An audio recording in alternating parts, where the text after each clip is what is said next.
నిన్న ముఖ్యమంత్రి గారు బనగానపల్లె పబ్లిక్ మీటింగ్లో ఓబీసీ నేస్తం మీటింగ్లో వచ్చినప్పుడు కొన్ని కామెంట్స్ చేయడం జరిగింది నా మీద. మరి బనగానపల్లెలో ఇంటి పట్టాల విషయంలో బీసీ జనార్దన్ రెడ్డి గారు చంద్రబాబు నాయుడు గారు కలిసి కోర్టుకు వేసి అడ్డుపడినామనేటువంటి విషయం చెప్పడం జరిగింది.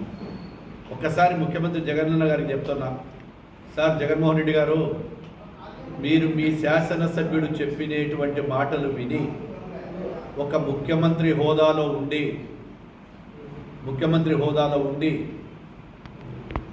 ఆయన చెప్పిన మాటలను మీరు పబ్లిక్ ముందర మాట్లాడడం కరెక్టా కాదని చెప్పి మీరు ఒక అధికారులను అడిగి తెలుసుకోమని చెప్తా ఉన్నాను.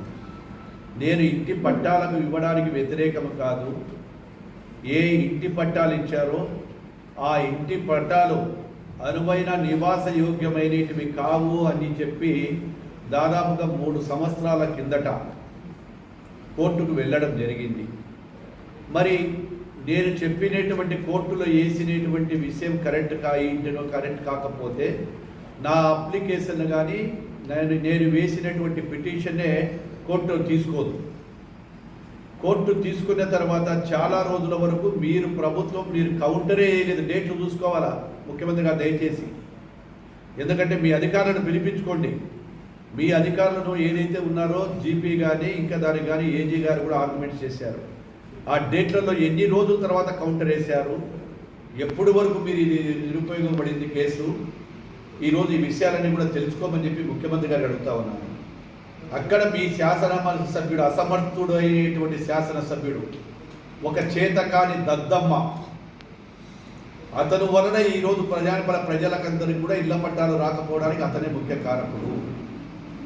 నేను చాలాసార్లు కూడా చెప్పాను, అయ్యా ఇళ్ల పట్టాలకు నేను వ్యతిరేకం కాదు.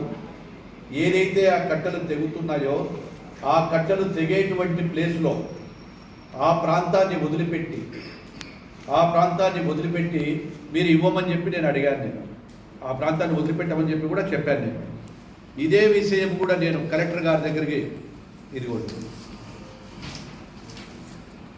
8 సెప్టెంబర్ 22 సంవత్సరంలో కలెక్టర్ గారి దగ్గరికి వెళ్ళి ఎవరైతే ఈ యొక్క పిటిషన్లు వేశారో వాళ్ళందరూ కూడా అఫిడవిట్లు ఇవ్వడం జరిగింది. రికార్డెడ్ ఇది కలెక్టర్ గారి దగ్గర ఏదైతే ఉందో రికార్డుగా రిసీవ్డబుల్ అని చెప్పేసి వారికి ఇచ్చినటువంటి అప్లికేషన్లు వాటిలో ఏం చెప్పాము, మీరు దాదాపుగా 100 ఎకరాలకు పైన ఉందని చెప్పారు. అక్కడ కేవలం ఒక 20 ఎకరాల వరకే నిరుపయోగమైన పనికిరానిది ఉంది. కాబట్టి ఆ 20 ఎకరాల బఫర్ జోన్ తీసేయండి. ఎందుకంటే ఆ బఫర్ జోన్ కూడా కట్ట 8 మీటర్ల ఎత్తులో ఉంది. కెనాలు గతంలో కూడా తెగితే బనగానపల్లెలో పట్టణ ప్రజలందరూ ఇబ్బంది పడ్డారు.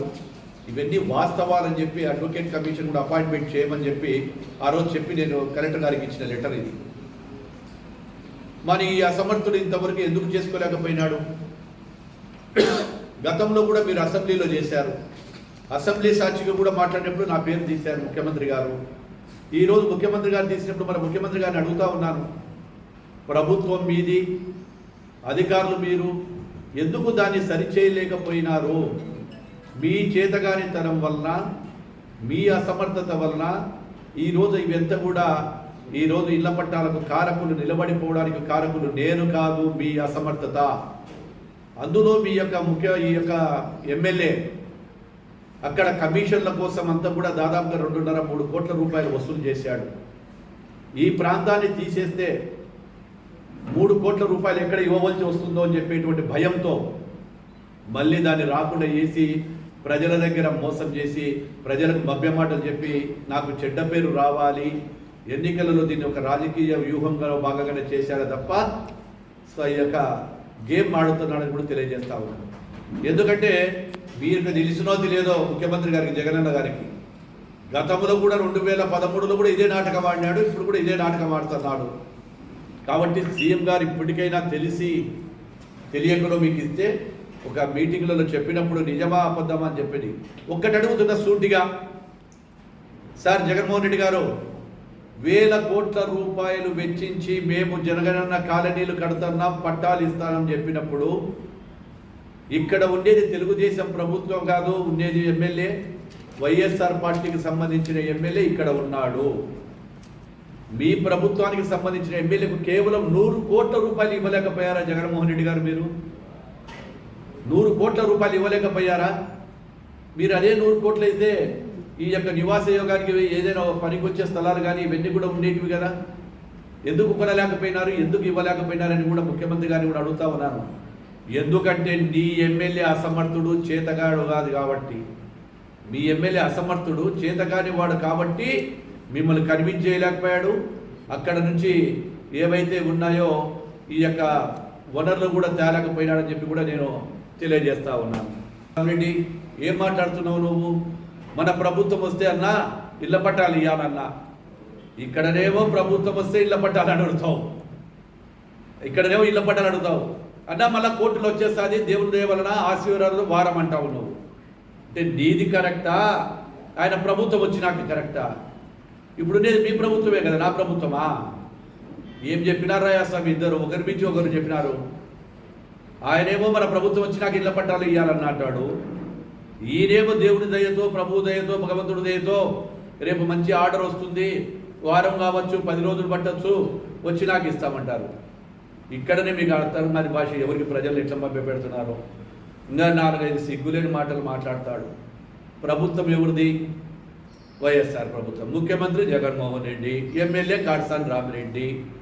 మరి నాపరాయి పరిశ్రమ ఈరోజు ఉండేటువంటి ఇబ్బందులలో ఈ యొక్క నాపరాయి పరిశ్రమకు తెలిసి ఉండేటువంటి ఇబ్బందులు, రాయల్టీ కానీ, అదేవిధంగా కార్మికులకు ఏవైతే ఆ రోజు ఈసీ కానీ, డెటరెంట్ కానీ అనేకమైనటువంటి కొత్తగా తెచ్చింది నీ ప్రభుత్వము. నీ ప్రభుత్వం ఇప్పుడు ఏం చెప్తున్నావు?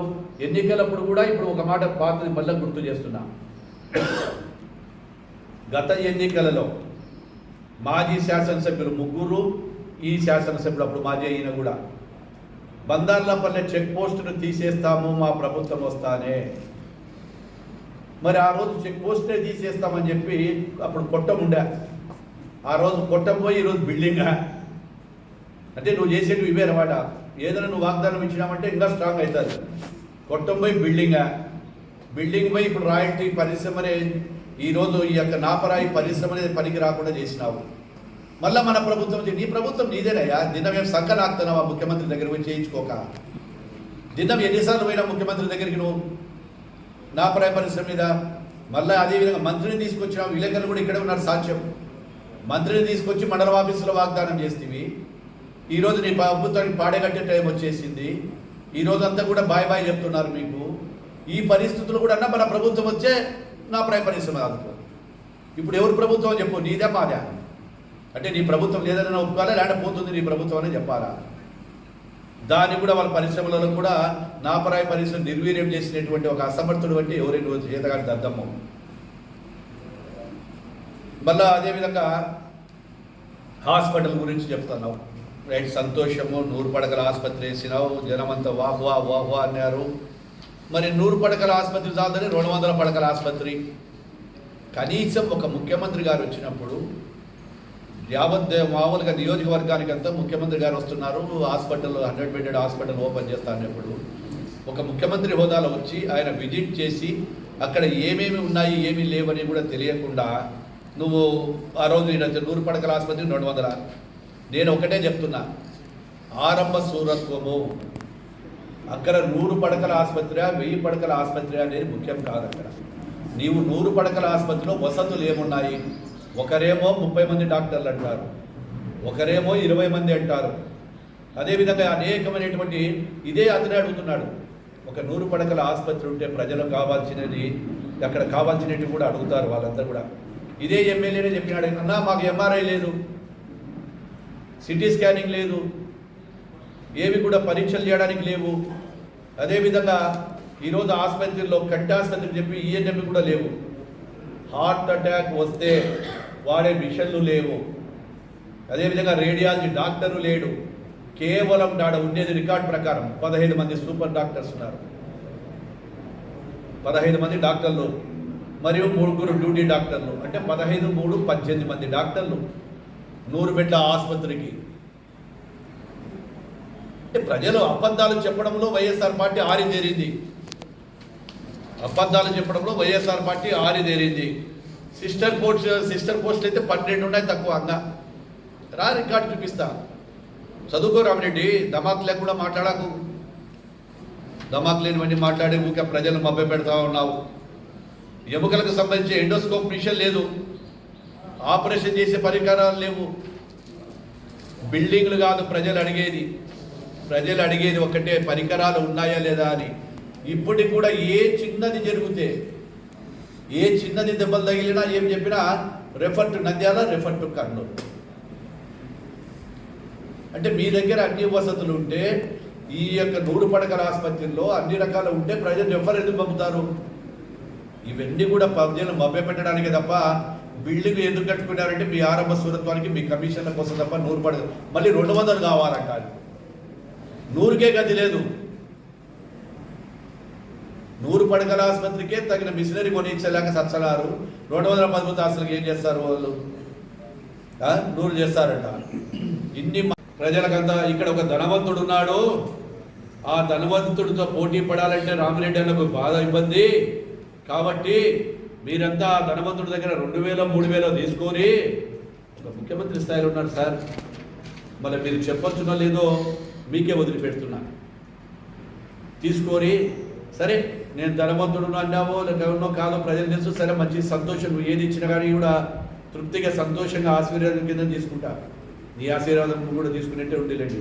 నాకంటే ధనవంతుడు మీరే కదన్నా పెద్దన్న జగనన్న, నాకంటే పెద్ద ధనవంతుడు నువ్వు, పెద్ద ధనవంతుడు మీరంత పెద్ద ధనవంతుడు ఉండగా రామిరెడ్డికి ఏం ప్రాబ్లం అన్నా? ఏం కరువు లేదన్నా రామిరెడ్డికి. ఒక చిన్న సాయం చేయన్నా జగనన్న, రిక్వెస్ట్ అన్నా ప్లీజ్ జగనన్న. పాపం ఈడ రామిరెడ్డి 2 కొట్టాలలో ఉన్నాడు. కర్నూలులో ఒక కొట్టము, ఇంటికాడ బనయాంపులలో ఒక కొట్ట వేసుకొని ఉన్నాడన్న.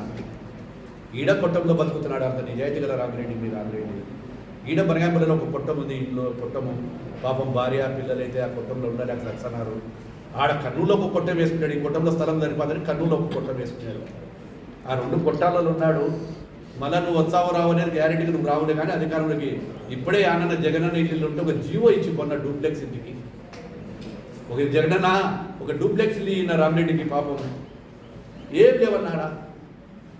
ఏం లేవు. ఆయన మోటార్ సైకిల్ మీద తిరుగుతాడు, వాళ్ళ కొడుకు బెంజికార్లో తిరిగాడు, ఆయన సైకిల్ ఆటోలో తిరుగుతాడు. పాపం ఏడన్నా ధనవంతుడు కాదన్నా. దయచేసి కొద్దిగా ఈరోజే అర్జెంటుగా మళ్ళీ రేపు కొట్టే వస్తుందని మీరే చెప్పారు 2-3 రోజులలో.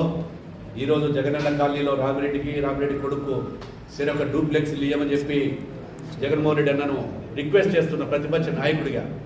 ఎందుకంటే నా సహచరుడు కూడా ఒక డూప్లెక్స్ ఇంటి ఉంటే బాగుంటుంది, నాకే కాదు. ఎందుకంటే ఆ రామిరెడ్డి పేదవాడిని కూడా చూడమని చెప్పి జగన్మోహన్ రెడ్డి గారిని అడుగుతా ఉన్నా. ఆ కొట్టాలు తీసేసి ఇంటి బనగాంపల్లి కొట్టము, ఆ కర్నూలు కొట్టాలు తీసేయమని చెప్పి అడుగుతా ఉన్నాను.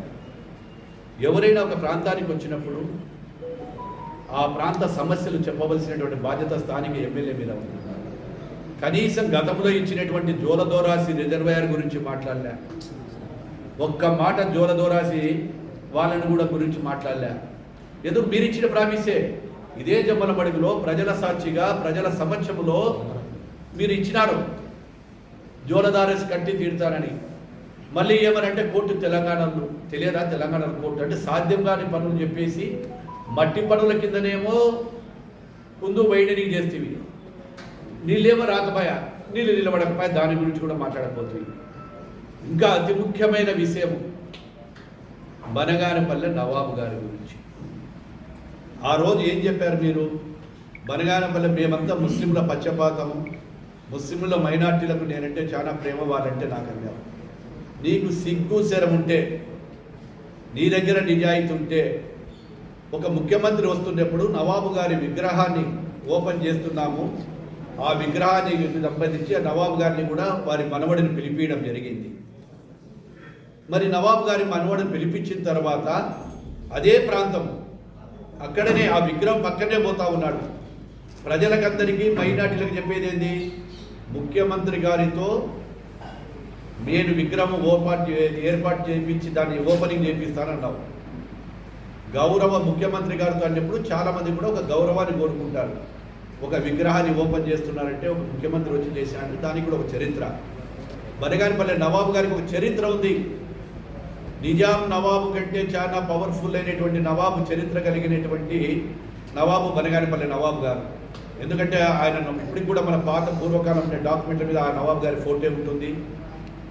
ఈ యొక్క దేశంలో ఎక్కడ ఎవరికి లేనటువంటి పవరు, హ్యాంగింగ్ ఇచ్చే పవర్ కూడా వారికి ఉంది. అంత గొప్ప మహానీయుడిని చేస్తామని చెప్తే నువ్వు పోయి ఓపెన్ చేస్తావు. ఇది ప్రజల మైనార్టీలను వంచడం కాదా? మైనార్టీల మీద నీవు చేసినటువంటిది ఒక్కసారి సిగ్గుతో తల వంచుకోవాలా? ప్రతిరోజు మైనార్టీలకు మోసం తప్ప నువ్వు ఏది కూడా చేయడం లేదు. ఆఖరికి నీ మీటింగ్ ఏమైపోయిందా? బొగ్గు పిల్లలను బెదిరించారు. వస్తారా రారా, లేకుంటే మీకు 500 కట్ అవుతుంది, ఓబీసీ నేస్తం రాదు అని ప్రజాధనాన్ని దుర్వినియోగం చేసి ప్రజలను ఇక్కట్ల పాలు చేసి ఎక్కడ చూసినా ఆర్టీసీ బస్సులను స్కూళ్ళు బంద్ చేయించి బస్సులు బంద్ చేయించి బ్యారికేడ్ అడ్డం పెట్టి అరే సంబంధం లేని చోట్ల కూడా షాపులు బంద్ చేపిస్తారు. ఎందుకు ఇది? ప్రజాస్వామ్యంలో ఉన్నామో లేదో ఒక్కసారి ఆలోచన చేయమని చెప్తా ఉన్నాను. అదేవిధంగా నరకయాతన చేశారు ప్రజలు. మీరే చెప్తున్నారు ఇప్పుడు బటన్ నొక్కుతున్నారు ఎప్పుడో వస్తుంది. ఏదన్నా మాకు ఆ ఉక్కు చెరువు నుంచి 100 కోట్ల డబ్బులు కావాలన్నా ఏమిటికంటే పస్తలకు నీళ్లు దాపుతాడు. పస్తలకు పడమటిపల్లెలకు నీళ్లు దాపుతాడంటే అప్ప ఏం దాపుతావా దమాక్ లేకుండా. నీ కళ్ళ ముందర ఎస్ఆర్బీసీ 10 నెలల పాలన పాడితే దద్దనాలకు లిఫ్ట్ చేయలేవు. నువ్వు కళ్ళ ముందర పోయేటువంటి నీళ్లు దద్దనాలకే లిఫ్ట్ చేయలేని ఒక అసమర్థుడివి 100 కోట్లు పెట్టి పంపు చేస్తాడంటాడు. అంటే దద్దనాలకే నీళ్లు లేవు. తండ్రి అమ్మకు అన్నం పెట్టినోడు పిన్నమ్మకు గాజులు కొనిస్తాడట. ఈ మగోడు అమ్మకు అన్నం పెట్టలేవు, పిన్నమ్మకు గాజులు కొనిస్తా అని చెప్పి ఈడ దద్దనాలు ఉన్న నీళ్ళే లిఫ్ట్ చేయలేకపోయినావు. మళ్ళీ 100 కోట్లు పెట్టి మళ్ళీ ఆడికి తెస్తాడట. సిగ్గుపడాలా? నవ్వుతున్నారు నువ్వు అడుగుతుంటే. ఏం కోరిక కోరినావా? ఈ నుంచి 100 కోట్ల అంటే ఆడక ఆ దద్దనాలు ఉంటే 25 పల్లెలకు నీళ్లు సాగు నీటి ఉంటాయి, బోర్లలో నీళ్ళు ఉంటాయి, అన్నీ ఉంటాయి. ఇంకొకటి కొత్తగా నేర్చుకున్నాడు ఈ మధ్య. మన కొత్త డైలాగ్ ఇంతకుముందు ఒకటి చెప్తాడా, కోడి కూసిన ప్రతి పల్లెకు రోడ్లు వేసినాడంట. అయినా ఏం రోడ్లు వేసినాడబ్బా?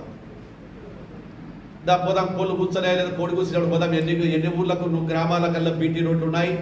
ఏమైనా మోకాలు లోతు గుంతలు ఉన్నాయా, లేకుంటే అడుగులోతున్నాయా? 2 అడుగులు లోతున్నాయి. పోదాం రారా రెడీ, కోడి పోయేంతవరకు పోదాం రా. నేను వస్తాను నేను చెప్పాలన్నా నువ్వు చెప్తావా? గ్రామాలు ఎన్ని గ్రామాలకు రహదారులు ఉన్నాయో నువ్వు ఒక్కసారి చెప్పు.